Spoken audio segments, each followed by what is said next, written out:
आप देख रहे हैं सिटी पोस्ट लाइव और मैं हूं रवि। देखिए, भरत तिवारी का जो मामला है वो पहले ही जो है वो राष्ट्रपति के सचिवालय भवन तक पहुंच चुका है और पूरे मामले पर क्या कुछ अपडेट होने वाला है, क्या कुछ कार्रवाई होने वाली है, इस पर पूरी जानकारी के साथ बातचीत करेंगे अपने chief editor Shrikant Pratyush sir से। सर, ये जो मामला था भरत तिवारी का, ये तो पहले ही राष्ट्रपति भवन पहुंच चुका था, अब उसमें सुप्रीम क्या? कोर्ट के सीनियर एडवोकेट हैं संजीव कुमार सिंह। उन्होंने राष्ट्रपति को 14 जून को ईमेल किया था और उस याचिका पर आज मतलब सोमवार को ही राष्ट्रपति भवन ने संज्ञान ले लिया था और बिहार के मुख्य सचिव को निर्देश दिया गया है राष्ट्रपति भवन की तरफ से कि इस पर कार्रवाई की जाए। ठीक है, और जानकारी दी जाए जो वकील हैं जिन्होंने कंप्लेन किया था। तो अब जो संजीव कुमार हैं एडवोकेट, उनका कहना है कि उनकी चीफ सेक्रेटरी से बातचीत हो चुकी है और चीफ सेक्रेटरी ने आश्वासन दिया है कि बहुत जल्द पुलिसकर्मियों की गिरफ्तारी होगी। उसके लिए एक टीम भी गठित की जा रही है, एसआईटी मतलब एक स्पेशल टीम गठित की जा रही है जो आरोपी पुलिस वाले हैं उनकी गिरफ्तारी के लिए। और मैंने ये भी पूछा कि भाई डीएसपी की तो नई पोस्टिंग भी हो गई है, वो तो निलंबित भी नहीं हुए हैं, उनके खिलाफ क्या कार्रवाई की जाएगी?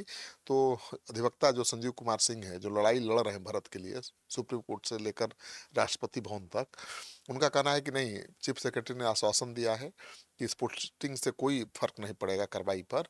बहुत जल्द ही अब डीएसपी जो मद्य निषेध विभाग में बनाए गए हैं उनके खिलाफ भी कार्रवाई होगी, उनका निलंबन होगा और उनकी गिरफ्तारी भी हो सकती है। ये कौन वकील हैं सर? काफी चर्चा में भी हैं, और क्या ही उन्होंने याचिका में कही? देखिए, भरत तिवारी से इनका पुराना संबंध है और इनका तो ये भी दावा है कि भरत ने पहले ही उनको बता दिया था कि जवनिया गांव में जो बाढ़ कटाव हुआ था, जो पीड़ित थे उनके लिए और बाढ़ कटाव को रोकने के लिए हजारों करोड़ रुपए आया था, का फंड आया था और उसमें जो शासन प्रशासन के लोग हैं मिलकर घपला घोटाला कर रहे थे। तो ये शिकायत भरत ने उनसे की थी और उन्होंने सलाह भी दी थी कि अगर अधिकारी नहीं सुन रहे हैं, क्योंकि भरत ने ये भी शिकायत की थी कि न कोई अधिकारी सुन ही नहीं रहा है उनकी शिकायत।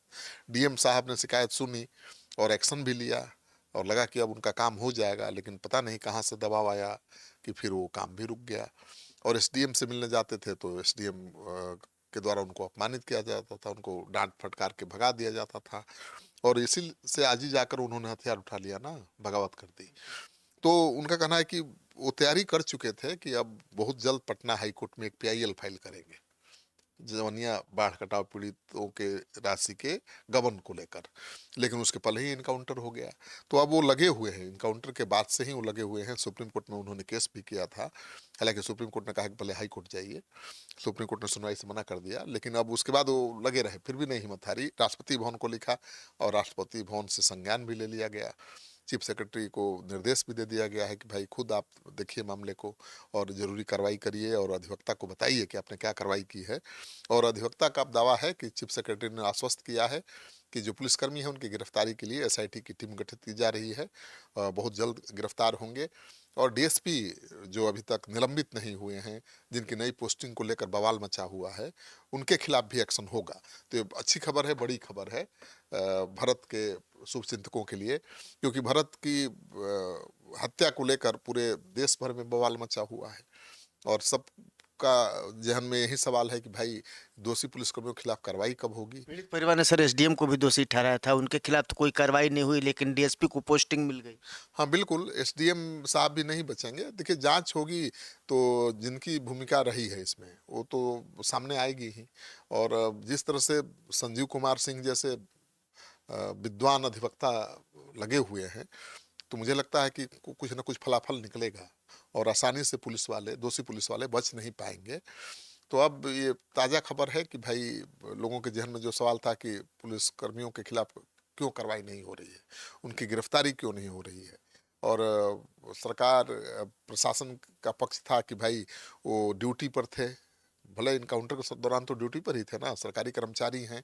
तो जब तक न्यायिक जांच में ये बात साफ नहीं हो जाती है या पुलिस जांच जो चल रही है उसमें ये पता नहीं चल जाता है कि फर्जी है, तब तक उनके खिलाफ गिरफ्तारी नहीं हो सकती, उनकी गिरफ्तारी नहीं हो सकती।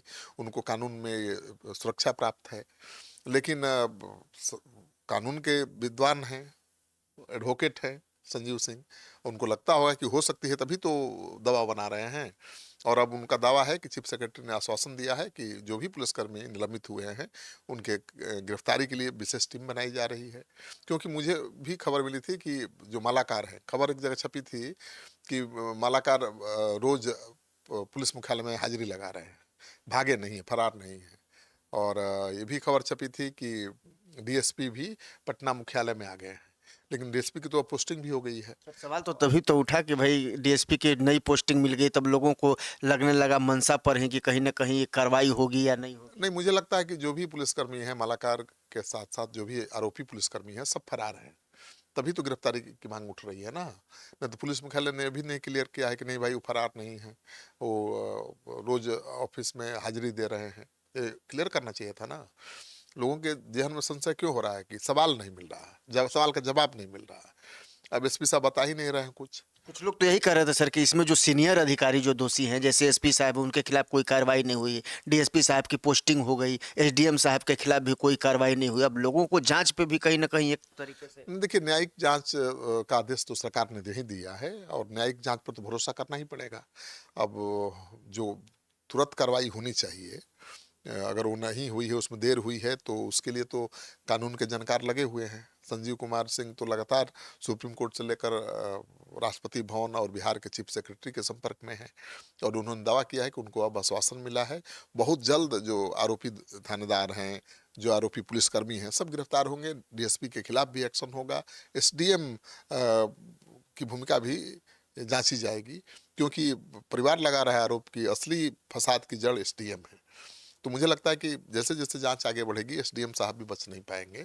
तो एक अच्छी खबर है और बड़ी खबर है कि जो आरोपी पुलिसकर्मी हैं उनकी गिरफ्तारी होने वाली है और डीएसपी साहब जिनकी नई पोस्टिंग हो गई है और लोग कह रहे थे कि उनको बचाने की कोशिश हो रही है, उनको इनाम मिल गया है, उनको निश्चिंत रहिए, उनके भी खिलाफ कार्रवाई होगी, कानून से नहीं बच पाएंगे। क्योंकि चीफ सेक्रेटरी ने आश्वासन दे दिया है सुप्रीम कोर्ट के अधिवक्ता को और राष्ट्रपति भवन को भी सूचना भेजी होगी कि हम क्या कर रहे हैं।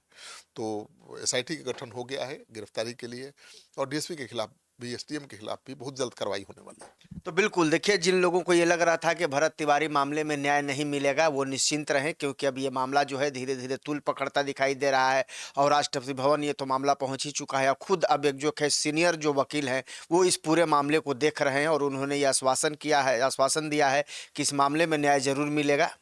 आप क्या सोचते हैं इस खबर को लेकर के? कमेंट जरूर करिएगा और ज़्यादा से ज़्यादा इस खबर को लाइक और शेयर भी कर दीजिएगा। धन्यवाद।